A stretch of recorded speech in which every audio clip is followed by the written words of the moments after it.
Episode 175 अ lovers tier. Lift के अंदर आरव ने विधि को लिफ्ट के पीछे ढकेलते हुए जोर से दबा दिया और उसकी शर्ट का कॉलर पकड़ लिया। तुम बचकर भागना चाहती हो? तुम मुझसे बचकर कैसे जा सकती हो? तुमने उस गाने को गाने की हिम्मत कैसे की? बताओ मुझे, कौन हो तुम?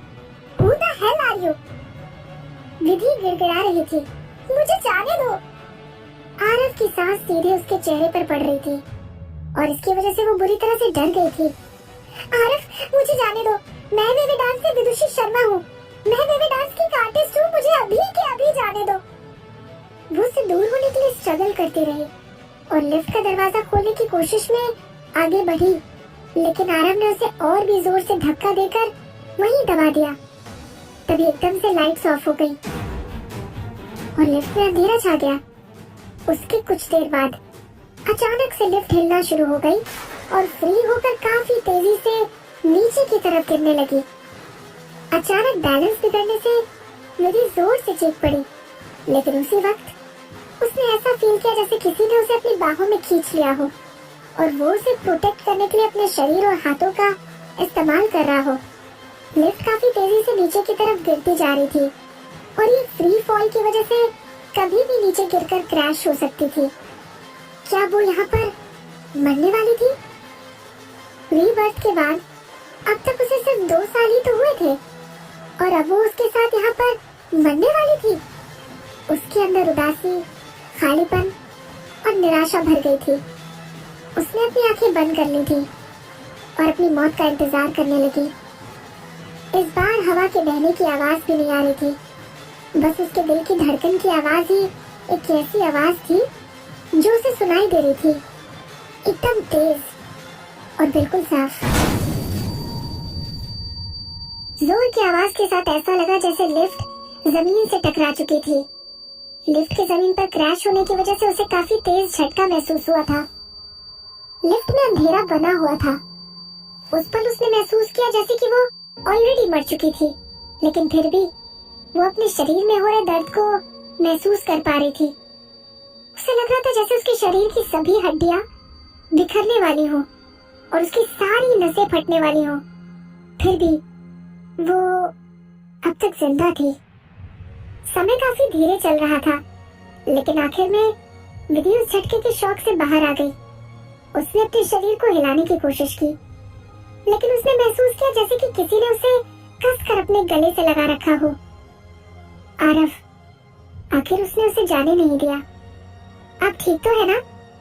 उस अंधेरे में विधि ने आरव से एंग्शियसली पूछा। इस समय उसे रियलाइज हुआ कि वो अभी भी उसके लिए कितनी कंसर्न रखती है, उसकी कितनी केयर करती है, और तभी उसके दिमाग में एक बहुत ही डरावना ख्याल आ गया। अगर आरव घायल हो गया होगा तो?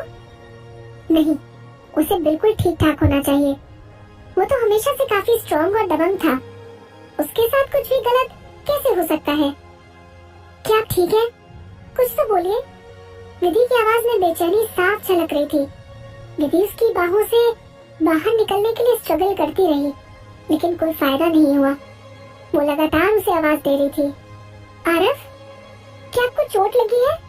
मुझसे बात कीजिए। Don't move. तभी आरव की धीमी लेकिन रफ आवाज, जो उसकी नॉर्मल आवाज से काफी अलग थी, सुनाई दी। क्या ठीक है? विधि की आवाज कांप रही थी। आरव ने उसे कोई जवाब नहीं दिया, लेकिन विधि को ऐसा महसूस हुआ जैसे कि उसके हाथ के पिछले हिस्से पर लिक्विड की एक बूंद गिरी है। लिक्विड की बूंदों के साथ साथ उसका दिल भी गिरने लगा था। विधि ने घबरा कर पूछा, आरव, क्या आपके खून बह रहा है? आपको कहाँ पर चोट लगी है? आप... तभी लाइट फ्लिक करने लगी और कुछ देर बाद ऑन हो गई। विधि ने अपने हाथ के पीछे का हिस्सा देखने के लिए तुरंत अपना सर घुमाया और फिर वो एकदम चुप हो गई। जो उसके हाथ पर गिरा था वो खून नहीं था, वो आरव के आंसू की बूंद थी।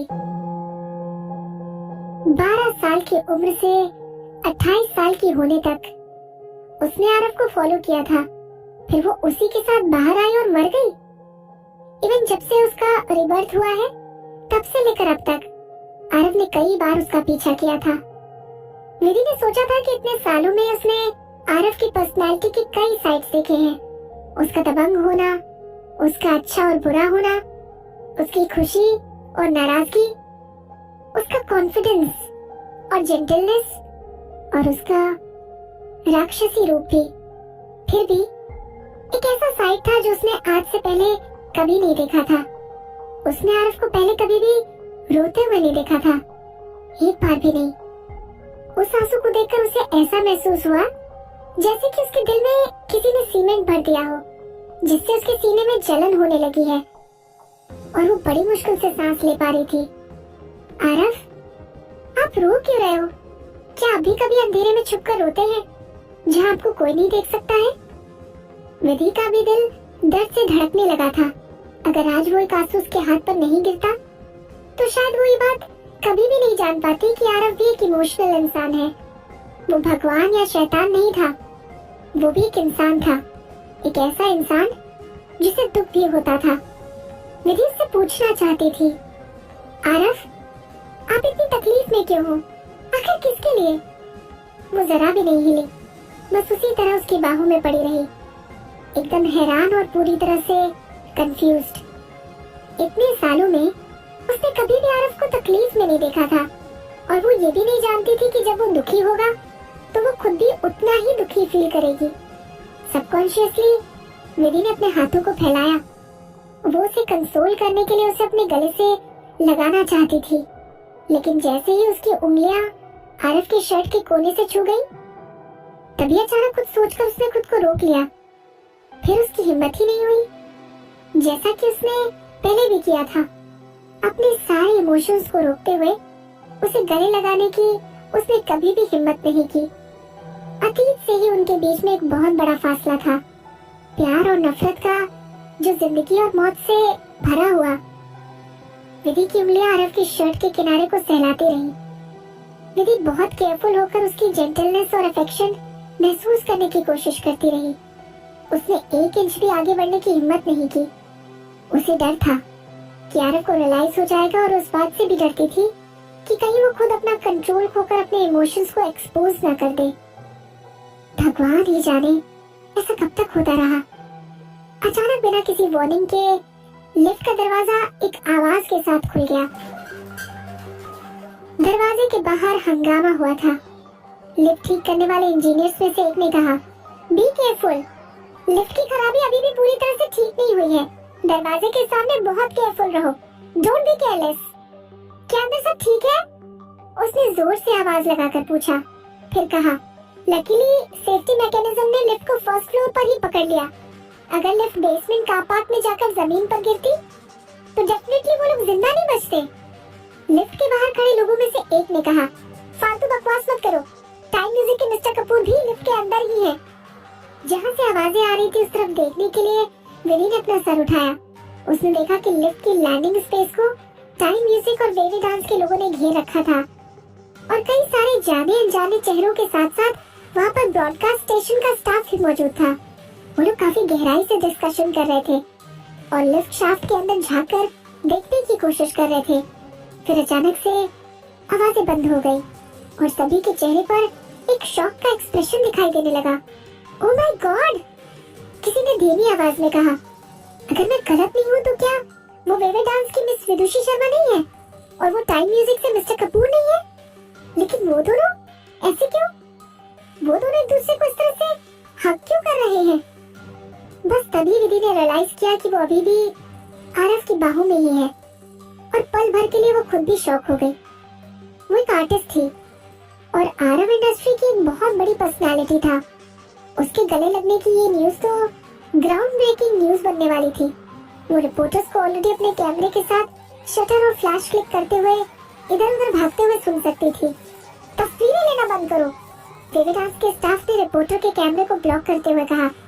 दिस जेंटलमैन ओवर हियर, आप अपना कैमरा नीचे करो। उत्कर्ष की आवाज के साथ साथ उसका चेहरा भी काफी सीरियस हो गया था, लेकिन उस रिपोर्टर को इससे कोई फर्क नहीं पड़ा। उसने रॉब के साथ कहा, मेरे पास ब्रॉडकास्टिंग स्टेशन का ऑफिशियल पास है, कोई भी मुझे फोटो लेने से रोक नहीं सकता है। बोलते हुए वो अपने कैमरे के साथ आगे बढ़ते हुए उत्कर्ष और उसके स्टाफ के बनाए हुए बैरिकेड को तोड़ने की कोशिश करने लगा। समय के लिए वहाँ पर गड़बड़ी फैल गई थी। उसी समय विधि ने जानी पहचानी सी फिगर देखी जिसने अपना हाथ बढ़ाया और उस रिपोर्टर के हाथ से कैमरा ले लिया। उसने उसके ऑब्जेक्शन को नजरअंदाज करते हुए 2-3 स्मूथ मोशंस के साथ कैमरे से मेमोरी कार्ड निकाल लिया और फिर कैमरे को दीवार की तरफ फेंक दिया।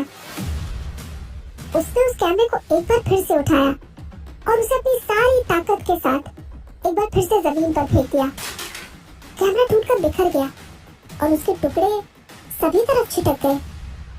मोहित भाटिया, किसी ने धीरे से फुसफुसा कर कहा। दूसरे आदमी ने कहा, हाँ, ये रेवेडांस के बॉस मिस्टर भाटिया हैं।